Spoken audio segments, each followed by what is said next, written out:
Commencement, the beginning of a new era in higher education, is amazing. Thousands of copies have been sold across the United States and the world. You can pick up your copy today on Amazon.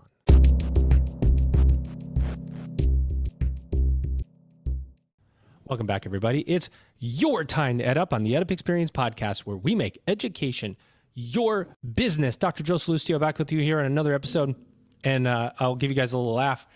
My wife got me the other day, and she said, "Why do you keep saying the introduction over and over when you know you could just record it and just hit the button? And you wouldn't have to say it over and over."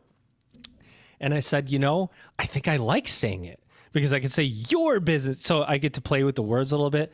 It's the little bit of movement I have to experiment here on the podcast, because this podcast is all about highlighting the work of others. So, you know what? I got my little piece in here. There's so much going on. See, I already messed up. There's so much going on in higher education today, and things for us to talk about. If we can't have fun in this industry, serving students who make it very hard sometimes, right?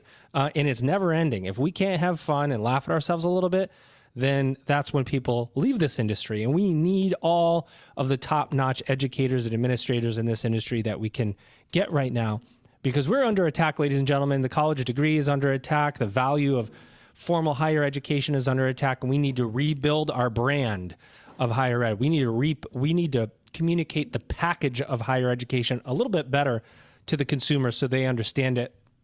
But I'm not going to do that. I'm going to rely on my guest co-host and guest to do that for us today. I am honored, ladies and gentlemen, when I can bring back a president that we were able to highlight in our book, Commencement, the Beginning of a New Era in Higher Education. And I'm bringing back one of the best. And she said, "I can't wait to get a mic so that I can blast these other presidents." No, she didn't say it like that. But here she is, ladies and gentlemen. She's one of the nicest people I know. She's Dr. Lori Borowitz, and she's president of Kishwaukee College. Lori, welcome back to the EdUp Experience. Well, thank you so much, Joe. It's a pleasure to be here today, and I'm looking forward to being a co-host. Kishwaukee College, of course, we know it better as Kish now for short, which is, I fell in love with that name. When you were on the podcast, I said, Kish, that's just so memorable. And then I went to your website, and there it is, just huge. How are things going for you? Actually, we're doing great right now. We've had a couple of good years of enrollment increases.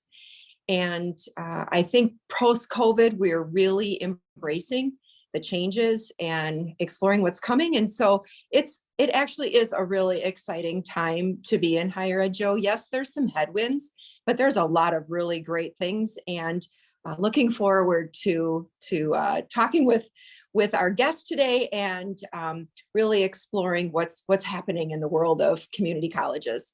It's funny you say that, because the other day, what happens on LinkedIn, if any of you are on LinkedIn, somebody gets an article about how the doom and gloom of higher ed, and they post it, and then people repost it, and it's like, well, what do you expect if we're going to talk about how negative it is? And then I wrote a post that said, you know what a great time to be in higher ed. Because if you're an innovator in higher education, there isn't a better time to be in higher ed, because everybody is looking for something different, a new way of doing things. There's more openness, even among the bureaucratic structures that we've built over the years. And so what we decided to do today is bring one of our innovators to the microphone. You like these little transitions that I can put together? Ladies and gentlemen, here she is. She's Dr. Paula Pando, and she's president at Reynolds Community College. Paula, welcome to the microphone here at EdUp. Thank you so much. It's great to be here. Well, we're excited to have you, and we want to talk about your good work, but we want to know about Reynolds Community College first. Where are you located? Tell us about who you serve and how you serve them. Sure. Well, thank you again for having me here. Reynolds Community College is in Richmond, Virginia. And we serve the Richmond MSA, the city of Richmond, 5 surrounding counties, Hanover, Henrico, Goochland, Powhatan, and Louisa counties, as well as many students who are outside of our service region who attend programs where their home community college perhaps doesn't offer it. We enroll about 15,000 students every year when you consider our non-credit programs, and we have 4 campuses. campuses, and we are entering our 51st year as an institution, the youngest community college. That's the only time I can say young anymore, but the youngest community college in the Commonwealth of Virginia. Wow, that's awesome. 51 years. It's, it seems like that's a long time, but in the years of higher ed, that's really kind of a short tenure, right? Yes, it's younger than I am. Well, you make the jokes, I don't make them. We're in. So tell me about your 4 campuses. Are you all around the Richmond DMA? Is that pretty much how it works? So we have 2 campuses in the city of Richmond proper, right downtown, kind of in the center of it all. Then we have another site in the east end of Richmond in a neighborhood called Church Hill. We have a large, very traditional looking campus in the suburb of Henrico County, and then a more rural campus in Goochland County. So each place has a very different flavor and a different focus. Very nice. So, I'm gonna kind of hit you with the hard question right at the beginning before I pass it to Lori. Presidential tenures are on the decline, and I was talking to my last couple of guests. I'm like, I got to ask about being a president, right? It's not an easy job. Is this the hardest time that you could ever imagine in being a president because of all the different things that have been happening around you for the last couple of years in terms of COVID and post-COVID, enrollment declines, the enrollment cliff? It's like, thing after thing after thing after thing, and they keep coming. How do you stay focused, and how do you keep yourself kind of with the eye on the prize so that your years mount up instead of, I think the tenure went down from 5.5 years to 3.5 years. It's, it's got to be on your mind. Well, I'll tell you, I think there are several parts to that, Joe. I think, yes, absolutely. All of the things that you mentioned are very challenging. I mean, navigating through COVID, not one of us, not one seated president could call a mentor, a friend, somebody who did the job for 20, 30 years and say, hey, the last time there was a global pandemic, could you give me some tips and hints on there was just no playbook for it. Yikes! It did take its toll on a lot of people. But I think the reason the tenures are getting shorter has more to do with the ability to stay on when things get tough. And things get tougher around the 3rd, 4th, 5th year because the fairy dust is off of the new president. The honeymoon is over. The transformational change, the hard work we said we were going to do from the beginning becomes less attractive because now people are feeling what that actually looks like. And, they're sticking around. Now I have an opinion about my cheese has been moved. It wasn't that way. This wasn't what it signed on. It's a lot easier then to leave at year 4 or 5 and find your fairy dust someplace else. That's certainly not the case with 100% of the people leaving jobs after 3 or 4 years. But when you look at the colleges who have really done transformational work, a common denominator are presidents who stayed around for a while. We're not talking 5, we're talking 10 years, that they went through those hard times, that they plowed through those times where everybody was again, no, we don't want to do this. And you just keep moving in that strategic direction or that path that you've crafted together as a college community. But perhaps in action, you start feeling those pains. And it's really easy to cut and go at that time and say, you know what, I can go here. I'm going to have my fairy dust. I'm going to be brand new for another 3 years and enjoy that. So I think it's really sticking it out and through the tough times. You mentioned, Joe, at the top of your program, the polarization in higher education and people challenging the very value of a higher education. And, unfortunately, it's politics, it's the student loan debt crisis. All of these things have kind of bubbled up into, should we even be doing this? But when you cut through the noise, cut through the politics, R, D, independent, woke, conservative, all of it, to date, there is nothing more powerful to get a family or a person into a middle class than a post-secondary credential. Tell it like it is. hard stop. And so we got to keep, kind of through the noise, just some of it is just noise, and keep going and keep doing what we know we must do, because the value of a post-secondary credential has never been more important, because those jobs that our parents had, 40 years at the plant, you have a middle-class lifestyle, you retire with dignity, a watch and a pension. Those jobs are virtually disappeared. Now, the good news is other jobs have appeared, but require a credential to succeed in them. Do you think, Lori, before I pass it to you, just one quick follow-up, do we have and I've asked some people this before, I feel like we don't fight back enough. When I say fight back, I think higher education administrators, presidents, we don't, I don't know, it's just like not enough coming from inside out, but there's so much coming from outside in. Higher ed doesn't have value, question of the degree, but this, and I know this, your full stop moment. I mean, there's just nothing else that's going to elevate you to the higher levels of economic gains than a post-secondary education. Are we too silent? Have we lost focus in messaging and marketing our product and allowed the questions to take over? So I think it's that tightrope issue of managing the politics and the political environment, understanding that you have to balance knowing who is in the position to provide the very resources to do the work, to Nailed do it. the actual work. And so I think that's something that how loud are you about, can you believe that we are being asked to da da da da da? That goes right to the very folks who are in the position to fund your colleges. And so for me, my politics are what is in the best interest of my college so that we can deliver on our mission. And I'm just not interested in picking a fight with the folks. And I know there's been a lot of criticism, particularly of presidents in Florida. Why aren't they speaking up more? They should be doing X, Y, and Z.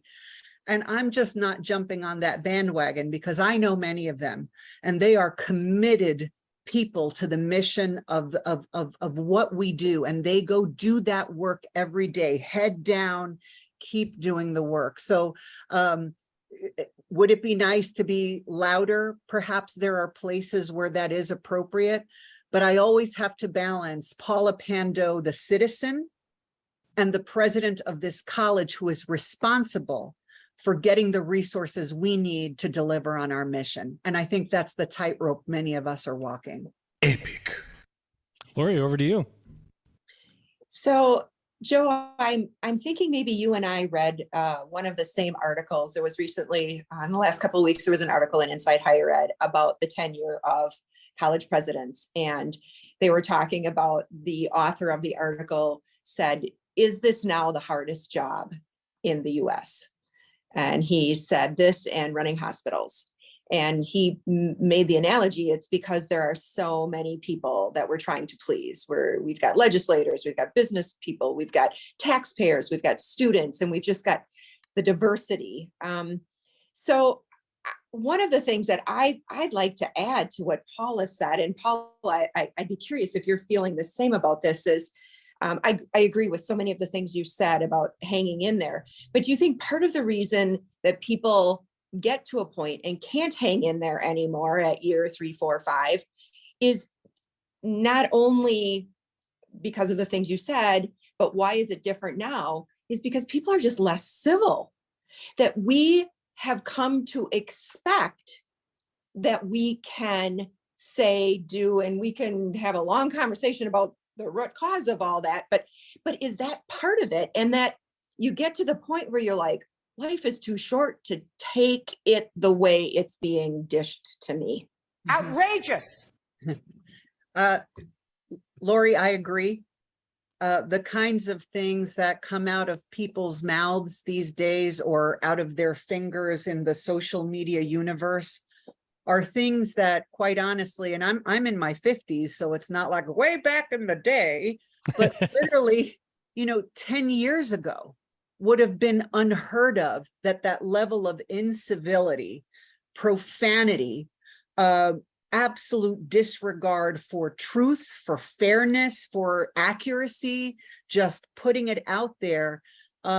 is a lot. And, you know, we try to say, well, you know, I know it's out there, but we're human beings, right? We don't live in these cases where we can just say, I'm impermeable, nothing touches me.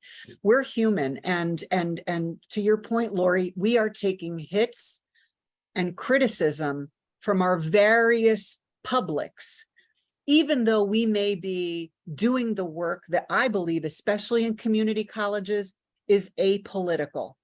It is apolitical work.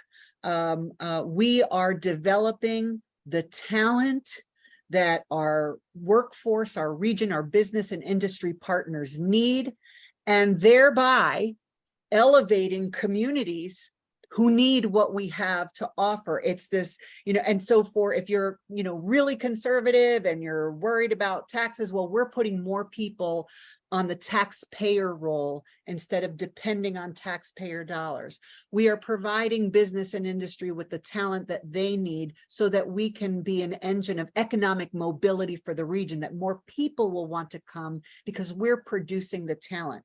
And so for me, we are apolitical by nature, but our North Star is a North Star based on social justice. It's a North Star based on economic mobility. It's a North Star that really focuses, I believe, most of its attention on the students and the communities who need us the most.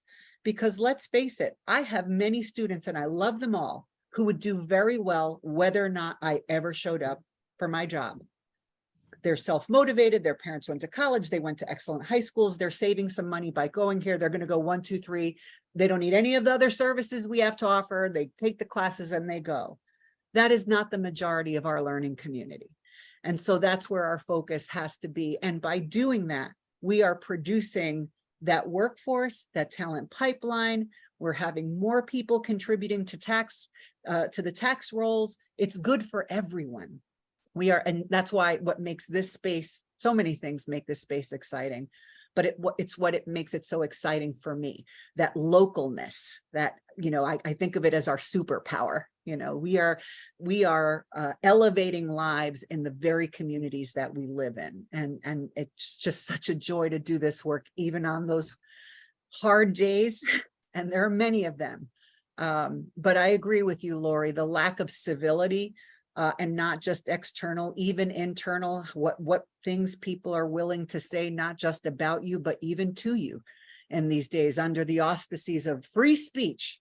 We choose truth over facts. Gotta love social media.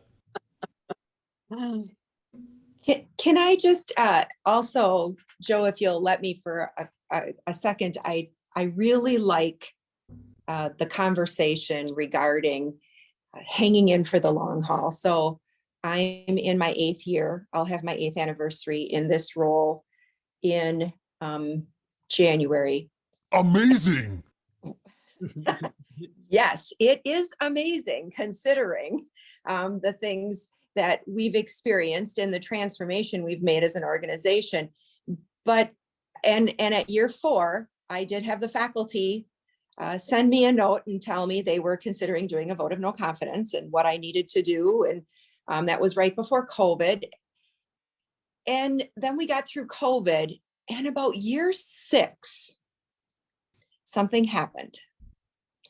And I think the organization started to understand, and maybe not jump for joy, but recognize that we had to do things a little bit differently, and we were going to do things differently, and that the board and the president and the executive team and we were going to work together. And we even got to the point where last year we signed a college-wide civility statement. And it's been really great. And I would say advice to anyone who's in those crunch years, what you said, Paula, stick it out, because it does, you get over that hump. How long does it take to change a culture? I've decided it's 6 years. And then as a president, now I feel like I can focus on things like AI, the cost of textbooks, you know, pathways, all of the things that we're all discussing, 8-week courses, you know, the icing on the cake for our students. So I couldn't agree with you more on all of the things you said about getting through that hump in a presidency. That's encouraging, Lori, because I'm entering year 6. Hang in there. Here. Love it. Well, and let me ask, because to go along with that theme, is it because the business needs so much attention to convince people that it is a business and that you have to manage the expenses and you have to figure out what's broken and fix it and resource things because you're bringing people along? What is it about that 6th year for both of you, even year 5 into 6, as we talk about this, Paula, because maybe it's the expectation. What happened in year 5 that you think will improve for year 6? And maybe, Laura, you can comment on that. Like, what happened between years 5 and 6 that made 6 that number and that you're looking forward to too, Paula? And you could start. So, I'm wondering if it isn't more to do with where we are right now at this moment in time, as a country, as a society, coming out of a global pandemic, and more competition entering the space. We learned a lot of things during the pandemic. We learned how to do a lot of things. Some of the things we'll keep forever. Some of them we will throw away, and thank goodness we don't have to do that anymore. But during this time, I always think about this. Today, August, whatever today is the slowest pace of change we will ever experience today. And so I think the speed with which things are moving and changing, you can't help but you can't not see it. You can't not experience it. That just when you learn to do this, there's something else and there's something else. And then AI disrupts the entire apple cart. And there are more and more competitors coming into this space that can do many, not all, many of the things that we do, maybe faster, cheaper.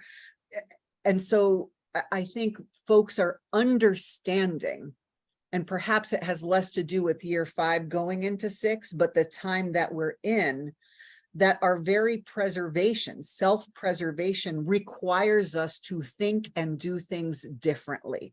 I will call them consumers, not customers. Customers are always right and students are not always right. But without students choosing to consume, choosing to use their precious dollars at our institution versus someplace else, what is the value proposition?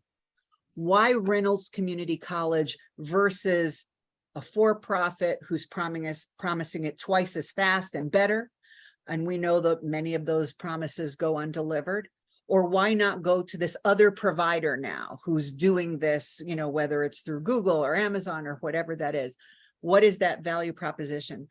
We are entering, I believe, and I think folks are feeling it, what I think of as the Hunger Games of higher education. That's a fact. That's a fact. We have fewer 18-year-olds graduating from high school to fill the beds, the business models that our 4-year institutions rely on. There are fewer of those people coming in, and the business model depends on those beds, on those student unions being filled, et cetera, et cetera. The Ivies, they're going to do what they've always done, but our regional colleges, in order to make that business model work for them, may start looking at the students that they would have said you should start at your local community college first and then transfer. Those students might be looking really good to them right now. And so it's not just the for-profit and the other competitors, but our very transfer partners who will need that declining 18-year-old population to make their business model. So it's just a really interesting time. And I think people are becoming aware of how much competition there is. And then what is the value proposition for coming to Reynolds? Whether it's class modality, offerings, availability. If I'm a working parent, how can I make all of it work? So I think we're experiencing that now together.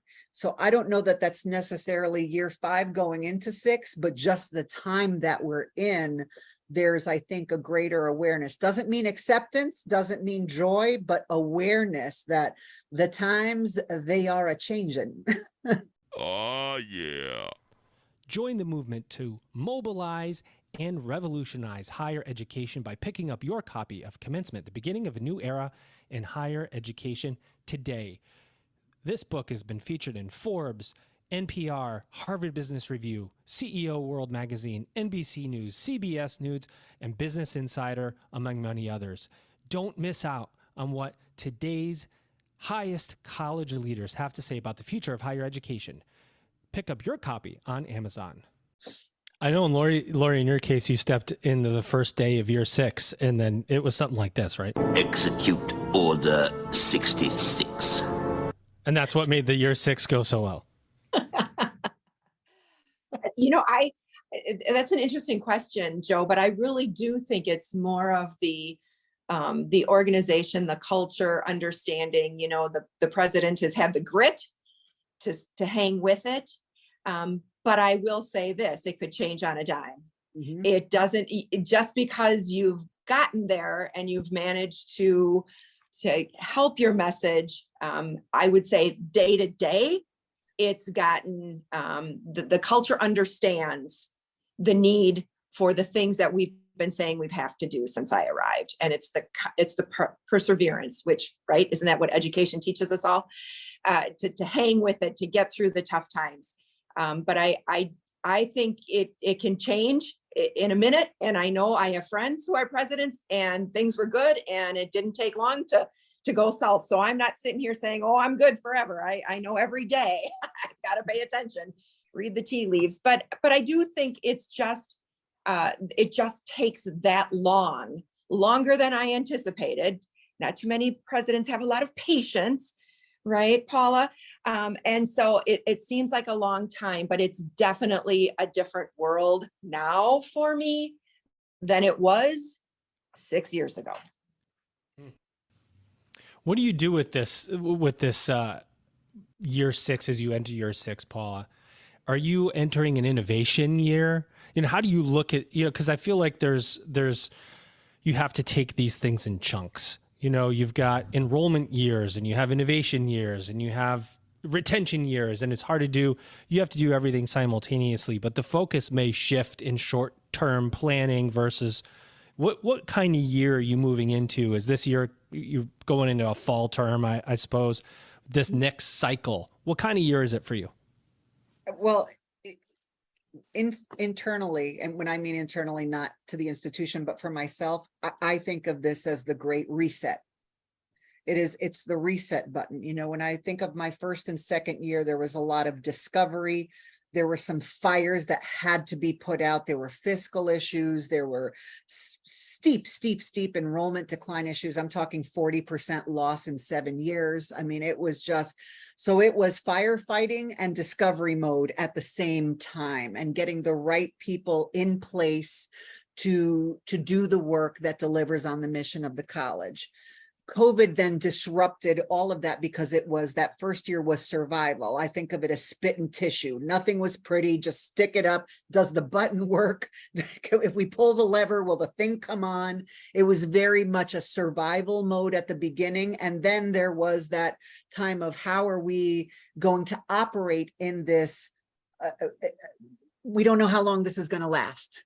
So how do we make it better for however long we need to be in this kind of modality? So I think of like all of these different phases that were not planned, but just kind of, happened. And so this past year, which was the one that was kind of fully out of pandemic, was a building year, really starting to build on those early innovations that we started on, then transitioning to survival. And now it's building out our work plan. And so for me this year, the reset is execution.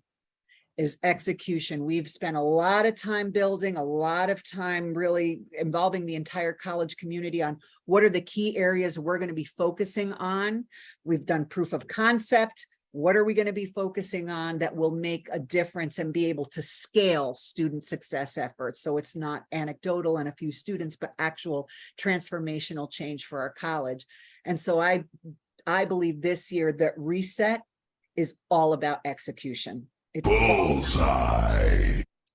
Love that. Back over to you, Lori. So I think it sounds like it's a very exciting time for you, Paula, to be able to get your hands on some of the things that you want to see happen and leave your mark. Yeah. And we have our roadmap that was developed together. You know, this was not a buy-in situation. We planned it, now we go sell it. It truly is co-creation.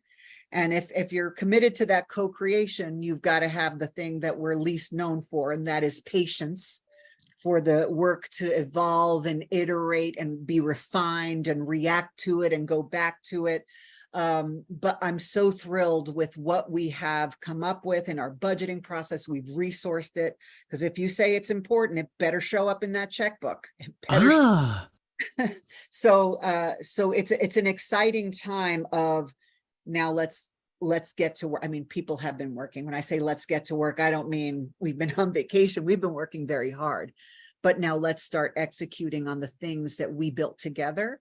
Not just in the hopes, but in the anticipation that that good work, that labor will have tremendous fruit at the end of the year. We'll see the progress. So I think one of my ahas, or, you know, my memoirs of my presidency and you're not going anywhere yet here, Lori, are you? Not quite yet, but I'm getting closer. I'm in a different decade than Paula, so I'm getting closer. I have come to believe, and I think I knew this as a vice president. I really started to see it as a vice president, but now as a president for the last close to decade, is the value of your executive team. Oh, amen, sister. Oh, yeah. Isn't it true? Like, how do you don't do these jobs without a really great team beside you. And we are really going to focus as an institution. And this has been a result of, you know, some of the demographic changes that you talked about, not coming to college, but also the people can go and get jobs. And it's really hard to bring high level positions in because people aren't looking for jobs. So the value of our people and really digging into that and ensuring that we're taking care of those who are doing the great work for our students. And, you know, people have asked me in our communities like, oh, why why do you think your enrollment's increasing? And we're like double digits for fall. And we were over double digits for summer. I mean, we were about 15% up this summer. So what's going on? You know, I'm like, well, I don't know. We've been doing great things for 7 years, but I really believe when your people love their work and your people are doing great things for your students, it permeates in your communities, right? And so how do we do that? How do we make our organizations a place where people thrive as employees, and then they share that with their students? I have to believe, I don't know, but I have to believe that's a piece of it, right? How we take care of our executives who take care of us, and then how they take care of their people who take care of our students. The executive team, to me, if you don't have that right, it'll be really hard to get anything right or done well. And I think many of our organizations that we're affiliated with, whether it's AACC or Achieving the Dream or the Aspen Institute, all of them are now engaging or maturing in senior teams curriculum. Like, what is a traditional CEO versus a transformational CEO? What is, and I think the attention paid now to that senior team is in the knowledge that you could have great presidents, but if that president is not supported by an outstanding executive team who is doing their work so the president can do her work, the value of that executive team, I don't know that there's anything more important for a president in their first couple of years is to get that team right. 100%. And then in subsequent years, keeping that team. Yes. Right? I mean, I think I agree with what you're saying. The most important thing we can do right now is lead a great executive team as a president. There's your success. Yeah. But you guys both know that people are leaving higher ed. And it's not like they're leaving institution to institution. They leave higher education. You know, for the book, we did a big survey, and it came back like 71% of the people who were in higher ed enjoyed their jobs. And when you look at that and you go, oh, wow, 71%. And I was like, well, what about all those other people, all the other percents, the 29% that don't like their job in higher ed? And are they in front of a student? And if you have somebody who doesn't enjoy their job that's in front of a student, but you're having enrollment problems, you're having retention problems, you're going to have cultural problems. And so we looked at that stat and we were like, how do we put this in the book? Like as a positive or as a negative? And we really had discussions over this one little square within the book of how we were going to present that information. It is concerning that because we focus so much on students, we really do. But if you don't have people to serve the students, if you can't retain your good people, that 6-year cultural cycle becomes 12 years. And maybe that's why the president goes 3 years, you know what, I'm out. I can't shift this culture, or it's too hard to shift it. Is all that playing in to this? I mean, if you can't keep people, it's hard. It's hard right now to find and keep good people. Absolutely. You know, that we've had searches that, 10, 15 years ago for, an academic advisor, for example, where we would have a pool of 70 people apply for that job. We're lucky if we get 30. We're lucky if in that 30, you have 10 that meet the minimum qualifications. And of the 10 who meet the minimum, if you call 5 for an interview, we're lucky if 3 show up and that the person you select actually shows up on the first day on the job. I mean, we've had multiple situations where it's just like, where's the applicant pool? Higher ed today it's always been a challenging field, but equally rewarding for me. The reward is in that challenge. But I think, again, going back to the civility, going back to the fact that our learning communities have never had higher needs and more complicating competing priorities in their life. I don't think we can state too boldly that we still don't yet know what the long-term effects of not just having, if you had COVID, but that isolation that many people felt over a year and a half of their life. We have faculty members talking about students who are coming in and it's the first time they've been in a classroom since 10th grade. And now it's their first day of college and they don't know how to be a student, just even how to be in a classroom, because 10th grade was the last time they were seated in a classroom. And so I think these jobs are more challenging, and people who have a strong skill set, the desirable skill set that we want, can make more money doing something else. And people are no longer attracted to positions in the numbers that when I was coming through higher education, with that wonderful word that we use, the intrinsic rewards of what we do, it doesn't stick anymore as much as it used to anyway. Yeah. I mean, there's so much in there, right? There's so much in there. I will tell you, there's been a couple searches I've run recently and I go, all right, let's look at this pool. Is there anybody we could pull in? I know we've just said no to all these folks, but we got to pull 2 more out of that just so we can have enough people to interview, so we can like A-B our candidates, A, B, C, A, B, C, D. So it's like you have to do more work to try to interview people than you ever have before. And then I'm right with you. The applicant pools, it's like, really? Where are these people sometimes that you want from? So there's some jobs in higher ed, you really love somebody who has experience in higher education. It's very hard to find them. I have colleagues that have just left to go to ed tech, make more money, do the same thing, serve students, but adjacent, not in the same way. So we have all these, it's marketing and branding problems within higher ed at multiple levels. How we communicate higher ed, how we retain talent. It's a complicated puzzle. And Lori, have you figured it out? It sounds like you figured it out over there, but it's taken a little while to get there. So we've got to get people in positions of power to quit bashing college. I love that.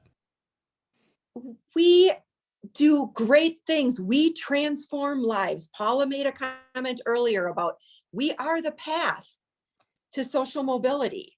And yep, we maybe aren't doing everything perfect, and we're going to transform, and we're going to do more, and we're going to try to keep up with what's going on in the world. But what business isn't going through that right now? And we're underfunded, however you look at it, whether it's, tuition, whether it's all of the requirements we have on us. So we have to put people in positions that really don't serve students because we're following all the regulations that have been handed down to us and all the laws that are passed and things we have to do. But people have got to have a positive message around higher education because it is an amazing place. Come talk to our students, be here on graduation day, be here for alumni events, and hear what we do in these organizations and how we make people's lives. We have a purpose statement now. We help create the life you want to live, and that's exactly what we do. And so the more we can be positive, the better. But we need other people who have the stage to say that same message, because these are great places. One thing, Paula, real fast before we give you our final two questions, I want to say that a lot of people don't understand about community college presidencies in particular is, well, you want to recruit and retain a student. And typically when you want to retain a student, you convince them to stay in class. But no, you have to offer a food pantry because there's a food insecurity. So it's not like you're just selling a product and you get it delivered and you have a problem with the product and you could return it. And you're going to still stay a customer of the place you ordered it from. There's ancillary services that, did anybody get in this business in a community college to be a president to go, I want to get into higher ed to offer a food pantry to students that have food insecurities? That sentence would never exist. You do it to retain students because retention isn't what it used to be, right? Yeah. Yeah. It's interesting. And I think, again, when you go back to your localness being your superpower, understanding who your learners are. And we did it was an aha moment for our faculty and staff, where we looked at every single student who dropped out or stopped out, 2,000 plus students who did not return the fall. The assumption of most is failed out, flunked out, couldn't take it. And we looked up, the average GPA was over a 3.0, a solid B. Our students were progressing academically. So what else? What was going on to understand that $50 or a flat tire or a missed shift at work is the difference for many of our students of being able to continue what they started. So let's dispel this idea that dropouts are flunk outs. And when you understand that academically they were doing what they needed to do, and if we're serious about helping to students get across the finish line, what are some things that are levers that we can pull to help support a student? There was no issue back in the day with a student having to go get tutoring. Right. Well, I see it as no different. This student might need help with their test, and this student might need a granola bar because you can't learn if you're hungry. To me, and so what are those that we have different learners? Open access. I've said this before to friends, many colleges wear as a badge of honor their single or 10% acceptance rate. Like, oh, I work for this, we have a 10 or a 15 or a 20%. My greatest badge of honor is that we take the top 100% of our applicants and all that means.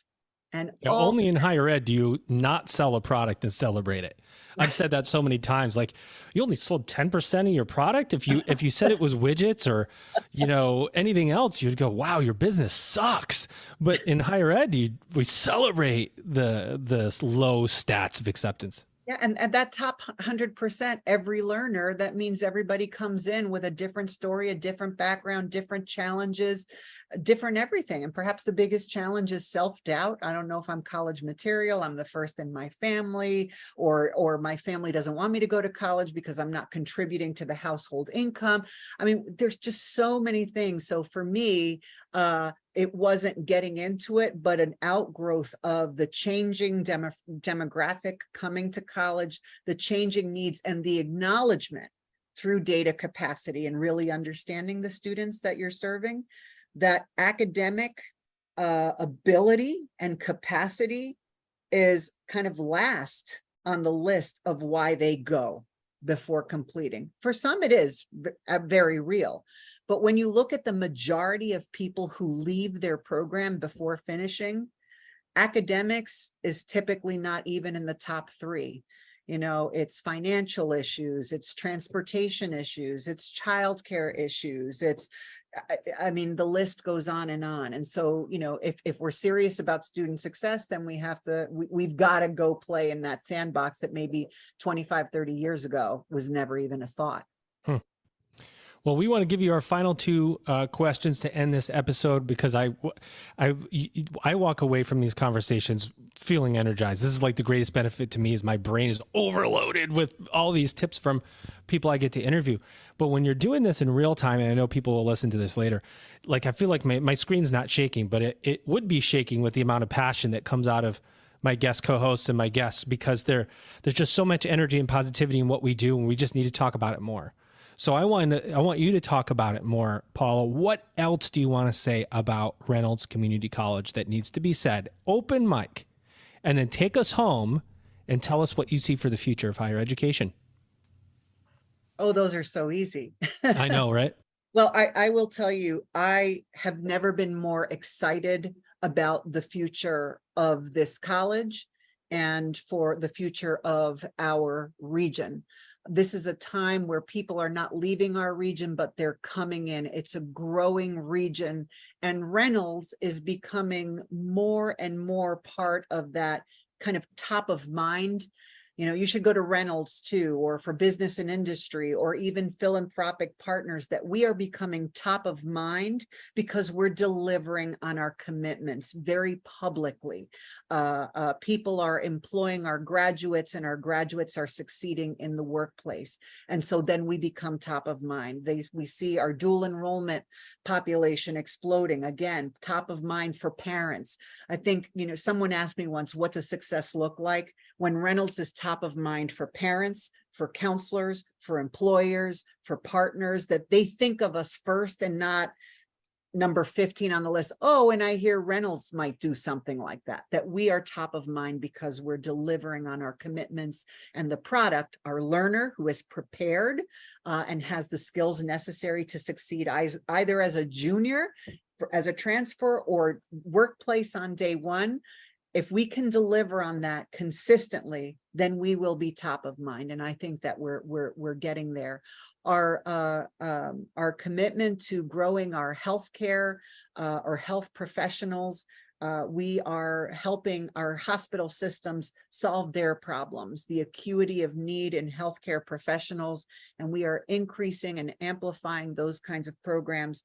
And we are now 2 cohorts in a row of 100% pass rate for our nurses, our NCLEX, because we're investing in the right kinds of supports for our students to succeed on their first try. So I just think this is a really exciting time of growth, again, of execution of the things that we've been planning and resourcing and trying and piloting. Now we're going full steam ahead. So I've never been going into year 6 where normally people are like, I don't know. I think I need to find some dust. You know, I've never been more excited about let's go now let's go full force, and hopefully there won't be a pandemic or some iceberg kind of situation. Iceberg straight ahead. Right, that doesn't stop us dead in our tracks. But that's a really exciting time, I think, for us to execute on the things we've been working on for a good long time. Wow. Well, I have to, Lori, I'm going to go to you and say, what did you think about your first co-hosting gig here at the EdUp Experience? Oh, I love this, Joe. Invite me back anytime. I don't need to do that because I've said that you can come back anytime already. So all you got to do is just go and pick some. By the way, we sent, just Paula, so you know, we sent Lori our whole schedule. I think we sent you the schedule of I don't know how many, 30 or 40. And she selected you out of that list. And this is not a weak list of people. It's like a big time list, and I got to pat my partner on the back, Elvin Freitas, for getting all these amazing people booked. But we have a mic unlike anyone else has, and we want to celebrate the work that you all do. Before I get to my guest, I want to outro my amazing guest co-host today. Here she is, ladies and gentlemen, Dr. Lori Borowitz. She's president of Kishwaukee College, better known as Kish. Lori, thank you for coming back. It really meant a lot to me to see your name, that you were going to come back and co-host. Thank you, Joe. It really has been a pleasure. And Paula, it was so good to meet you. And I hope our paths cross sometime. Well, you're on the same email from the invitation, so you don't have to go very far to contact each other. Now, hopefully we have made more friends to help us on our mission. Ladies and gentlemen, my guest today, your guest today, here she is, the amazing Dr. Paula Pando. She's president at Reynolds Community College in Richmond, Virginia. And we're going to wish her good luck in year 6. Paula, how did you enjoy your experience today? Fantastic. Absolutely. This was so much fun. Thank you. Oh, thank you so much. And ladies and gentlemen, you know what I'm going to say. You've just EdUp'd. Attention. Forbes called commencement the beginning of a new era in higher education, a dispensable touch point for what's being said in, about, and around higher education now. Don't miss the insights from 125 college and university presidents about what the future of higher education holds. Pick up your copy of Commencement on Amazon today.